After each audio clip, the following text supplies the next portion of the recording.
صدر صاحب نے بھی بلایا تھا، شیراز کو پاکستان میں ناظرین تمام تر سیلیبریٹیز نے اور بڑے بڑے ٹی وی چینلز نے بلایا، لیکن شیراز جن چیزوں کے اوپر کام کر رہا ہے ناظرین اس پر توجہ کسی نے نہیں دی.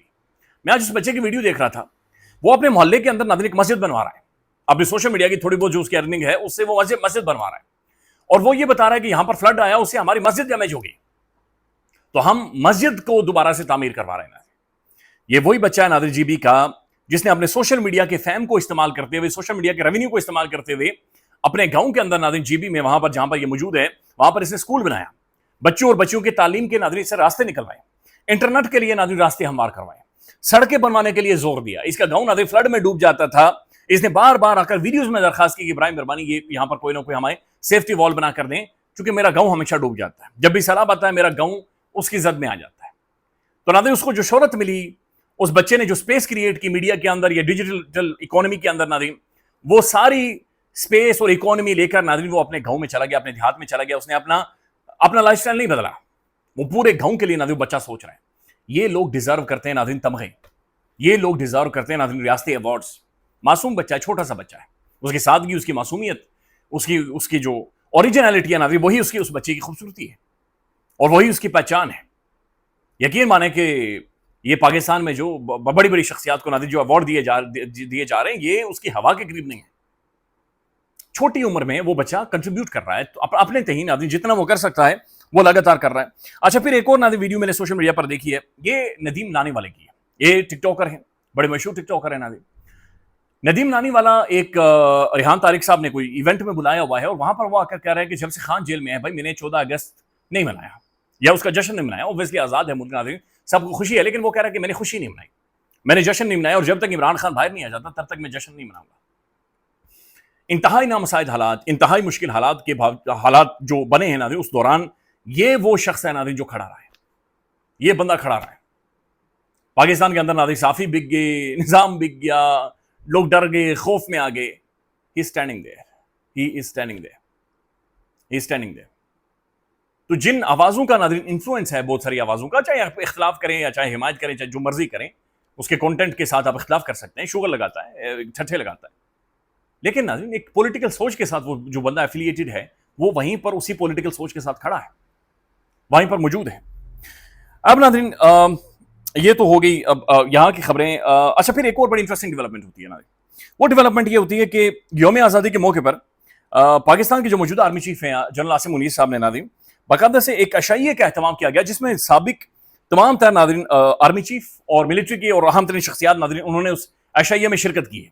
صاحب ناظرین سوٹڈ بوٹڈ، لکنگ گڈ، گلے مل رہے ہیں، ایک دوسرے کو سلوٹ کر رہے ہیں، بڑا خوبصورت ماحول بنا ہوا ہے، اسمائلز.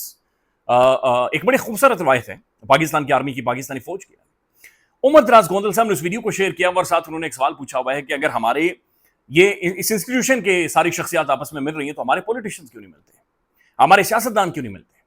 ایسا کوئی ناظرین عشائیہ، کھانا، روٹی، چائے، پانی، تمباکو، پان والی دکان، ناظرین ٹھیلا آخر کیوں نہیں ہوتا جہاں پر ہمارے تمام تر پولیٹیشنز، تمام تر سابق وزرائے اعظم، موجودہ وزیر اعظم، اسپیکر اسمبلیز کے جو بھی ناظرین اہم ترین پوزیشنز کے اوپر سیاستدان موجود ہیں، وہ سارے گٹ ٹوگیدر، سارے کم از کم ناظرین ایک دوسرے کے ساتھ بات چیت کریں، ایک دوسرے کے ساتھ بیٹھیں، دیکھیں کوئی چائے پی رہا ہو، کوئی کافی پی رہا ہو، کوئی گپ شپ مار رہا ہو، میاں صاحب تو انج کی تسی، خان تو انج کی تسی. سو یہ سوچ ہمارے پولیٹیکل انسٹیٹیوشنز کے اندر کیوں نہیں ہے، ہماری پولیٹیکل پارٹیز میں کیوں نہیں ہے، ہمارے سیاستدانوں میں کیوں نہیں ہے؟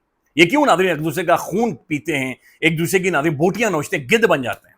اور ہر دور میں ناظرین پاکستان کی عوام سفر کرتی ہے، ہر دور میں پاکستان کے اندر صحافت سفر کرتی ہے، ہر دور میں ناظرین پاکستان کے اندر انسٹیٹیوشنز باقاعدہ سے سفر کرتے ہیں، سب کے سب سفر کرتے ہیں. کیا کہا اسے چند دن پہلے منصور علی شاہ صاحب نے، انہوں نے باقاعدہ سے ڈان اخبار کے اندر آرٹیکل لکھا تھا نا، انفنشڈ انڈیپینڈنس، کہ بھائی آزادی مکمل نہیں ہے. اپنے انہوں نے ادارے کا نام لیا، انہوں نے کہا ججز سب سے زیادہ جو کردار نظام انصاف کو ڈیمیج کرنے میں اگر کسی نے کیا، ہماری جوڈیشری نے کیا، ہمارے ججز نے کیا، شرمناک قسم کا کردار ہے. اور یہ باقاعدہ سے ناظرین منصور علی شاہ صاحب کا ایک کالم ہے جو کہ وہاں پر موجود ہے. اب ناظرین جو افغانستان کے اندر صورتحال ہے وہ آپ کے سامنے رکھتے ہیں. اٹس بین 5 years طالبان کی گورنمنٹ آئی ناظرین، ہم نے بھی تالیاں بجائی، ویل ڈن گریٹ. طالبان کوئی 2 دہائیوں تک ناظرین لڑی امریکہ کے ساتھ اور فائٹ کی، نیٹو کے ساتھ فائٹ کی، پوری یورپ کے ساتھ، مغرب کے ساتھ فائٹ کی، ریزسٹ کیا، مزاحمت کی، اور اس کے بعد گورنمنٹ میں آ گئی. حکومت میں آنے کے بعد ناظرین ہونا یہ چاہیے تھا کہ یہ اپنی ریکگنیشن کے لیے، اپنی پہچان کے لیے ناظرین راستے کھولتے، ایونیوز کھولتے. ایک روڈ سائڈ ملائیشیا سے اٹھ کر ناظرین ایک ریسپانسبل اسٹیٹ، ریسپانسبل گورنمنٹ کے طور پر ناظرین بہیو کرتے، اپنے پڑوسیوں کے ساتھ تعلقات ٹھیک کرتے. سب سے پہلا کام ناظرین جو انہوں نے کیا، جو کہ شرمناک ہے، جو غلیظ قسم کا کام ہے، افغان طالبان کی رجیم نے ناظرین افغانستان کے اندر 24 لاکھ لڑکیوں کو ناظرین اسکول سے ہٹوا دیا.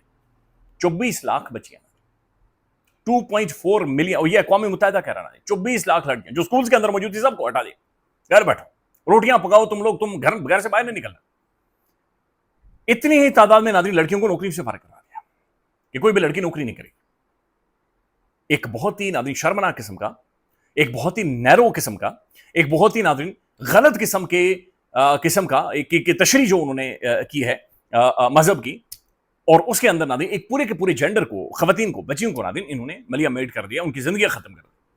24 لاکھ لڑکیاں، کین یو امیجن؟ وہ تعلیم نہیں، بنیادی ناظرین تعلیم نہیں حاصل کر سکتی افغانستان میں، بنیادی تعلیم. اس کے بعد ناظرین خیر باقی ان ساری چیزوں کو چھوڑیں گے. انہوں نے کہا کہ مودی کے ساتھ ہمارا ڈی این اے تو ادھر ہے بھائی، ہمارا مودی مائی باپ ہے، ہمارا خون ایک ہی ہے، یعنی مودی ابا ہے، ہمارا مائی باپ ہے. لیکن یہ جو ناظرین آج 5 سال مکمل ہوئے ہیں، تو اس کے بعد جو اقوام متحدہ اور بین الاقوامی ادارے کہہ رہے ہیں کہ 24 لاکھ بچیاں ناظرین، یہ بہت بڑا نمبر ہے. اس کا مطلب یہ ہے کہ ناظرین آپ اندازہ لگائیں کہ 2-3 پوری کی پوری نسلیں ناظرین خواتین کے ان پڑھ رہی ہیں. کتنا بڑا خوفناک اور پریشان کن نمبر ہے. پاکستان میں ناظرین ایک ڈیبیٹ ہے کہ 28ویں ترمیم آنے والی ہے، اور جب یہ 28ویں ترمیم آئے گی تو خان کے حوالے سے بھی چیزیں کچھ نارمل ہونا شروع ہو جائیں گی. اور سہیل خان آفریدی صاحب کو ایک ٹیلی ویژن کے ذریعے اسپیس دی گئی ہے، جو ان کے انٹرویوز چلے ہیں، اور بہرحال ایک اسپیس کریٹ ہو رہی ہے. اس طرح کی باتیں ناظرین پہلے بھی ہوتی رہی. سچی بات یہ ناظرین کہ بہت ساری چیزوں میں مجھے امید نہیں ہے. لیٹس سی سچویشن کس طرف جاتی ہے. خیال رکھیے گا جی، اپڈیٹ کریں گے. اللہ حافظ.